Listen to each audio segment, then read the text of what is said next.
శ్రీకాకుళం జిల్లాలో కేంద్ర రాష్ట్ర మంత్రులను తలదన్నే రీతిలో మరో పవర్ సెంటర్ తయారైందట. అభివృద్ధి కోసం అహర్నిశలు శ్రమిస్తున్నామని అబ్బాయి బాబాయ్ గప్పాలు కొడుతున్నారు. కానీ జిల్లా అభివృద్ధి కంటే వాళ్ల బంధువు చేసే పనులపైనే సిక్కోలులో రచ్చ జరుగుతోందట. మంత్రుల అండ చూసుకుని డిఫాక్టో మినిస్టర్ చేసే హడావిడి అక్రమాలపై దుమ్మెత్తిపోస్తున్నారు వైసీపీ లీడర్లు.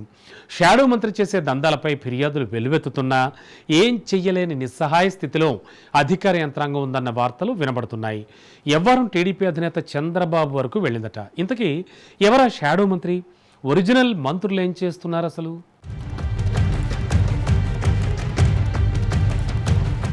ఉత్తరాంధ్రలోని శ్రీకాకుళం జిల్లాకు ఓ ప్రత్యేకత ఉంది. ఎందుకంటే అటు కేంద్ర మంత్రి, ఇటు రాష్ట్ర మంత్రి ఒకే కుటుంబం తరపున జిల్లా నుంచే ప్రాతినిధ్యం వహిస్తున్నారు.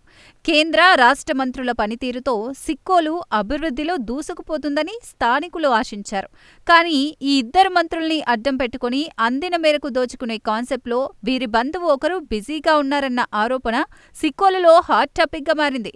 శ్రీకాకుళంలో ఏ రంగాన్ని వదలకుండా మంత్రి అచ్చెన్న సోదరుడు, వారి అనుచరులు విచ్చలవిడిగా దందాలకు పాల్పడుతున్నారని వైసీపీ నేతలు విమర్శిస్తున్నారు. అయితే మంత్రి సోదరుడిపై ఆరోపణలు రావడంతో జిల్లా కలెక్టర్ నుంచి కింది స్థాయి ఉద్యోగుల వరకు ఎవరూ ఏమీ మాట్లాడలేని పరిస్థితి ఏర్పడిందట. ఇలా తనపై ఎన్ని ఆరోపణలు వచ్చినా డోంట్ కేర్ అన్నట్లు ఆ అమాత్యుడి సోదరుడు యథేచ్ఛగా తన వ్యవహారాలను కొనసాగిస్తున్నారని వార్తలు వస్తున్నాయి. శ్రీకాకుళం జిల్లా అధికార కూటమిలో కేంద్ర, రాష్ట్ర మంత్రులుగా ఉన్న బాబాయ్ అచ్చెన్నాయుడు, అబ్బాయి రామ్మోహన్ నాయుడు హవా గురించి ప్రత్యేకంగా చెప్పాల్సిన పనిలేదు. వీళ్ళిద్దరి మాటకు అటు పార్టీలోనూ ఇటు ప్రభుత్వంలోనూ తిరుగులేదని తెలుగు తమ్ముళ్లు చెబుతున్నారు. ముఖ్యమంత్రి చంద్రబాబు దగ్గర నుంచి ప్రధాని మోడీ వరకు కూడా వీరి మాట చెల్లుబాటవుతోంది. వీరిద్దరి పరపతిని వాడుకొని అచ్చెన్నాయుడు సోదరుడు కింజారావు హరిప్రసాద్ అక్రమాలకు పాల్పడుతున్నారని స్థానికంగా చాలా ఫిర్యాదులు వస్తున్నాయట.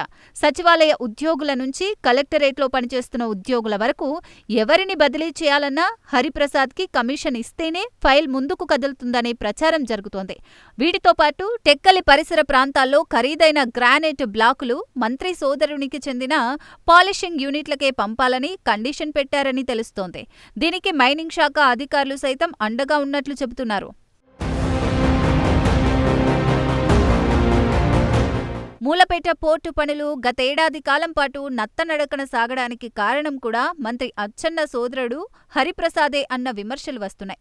పోర్టుకు సంబంధించి ఏ పని జరగాలన్నా తనకు కమిషన్ ఇవ్వాల్సిందేనంటూ మంత్రి సోదరుడు హరిప్రసాద్ హుకుం జారీ చేశారట. దీనికి తోడు పోర్టుకు సంబంధించిన గ్రావెల్స్ కాంట్రాక్ట్, జేసీబీ, ఇతర వాహనాలను సమకూర్చే కాంట్రాక్టును, మరికొన్ని సబ్ కాంట్రాక్టుల్ని హరిప్రసాద్ బెదిరించి దక్కించుకున్నారని స్థానికులు చెబుతున్నారు.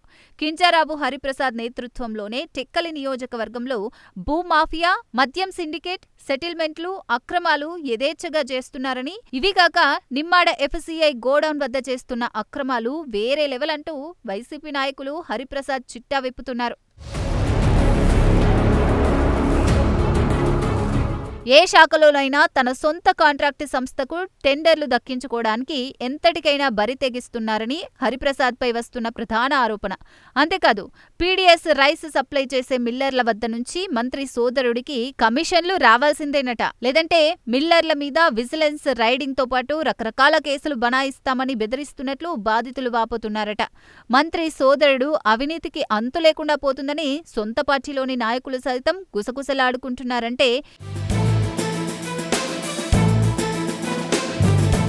ఈ వ్యవహారం ఎంత సీరియస్గా ఉందో ఊహించుకోవచ్చు. హరిప్రసాద్ వ్యవహారంపై అచ్చెన్నాయుడికి ఫిర్యాదు చేసినా ఆయన పట్టించుకోవడం లేదని, కేంద్ర మంత్రి దృష్టికి ఈ విషయాలు తీసుకెళ్లేందుకు ఎవరూ ఆసక్తి చూపడం లేదని తెలుస్తోంది. దీనిపై సీఎం చంద్రబాబు దృష్టి పెట్టి పరిస్థితిని చక్కదిద్దకపోతే శ్రీకాకుళంలో టీడీపీ ప్రతిష్ట మసకబారడం ఖాయమని హెచ్చరిస్తున్నారు స్థానికులు. మరి టీడీపీ అధినాయకత్వం వాస్తవ పరిస్థితులపై సమాచారం తెప్పించుకొని ఎలాంటి దిద్దుబాటు చర్యలు చేపడుతుందో వేచి చూడాలి.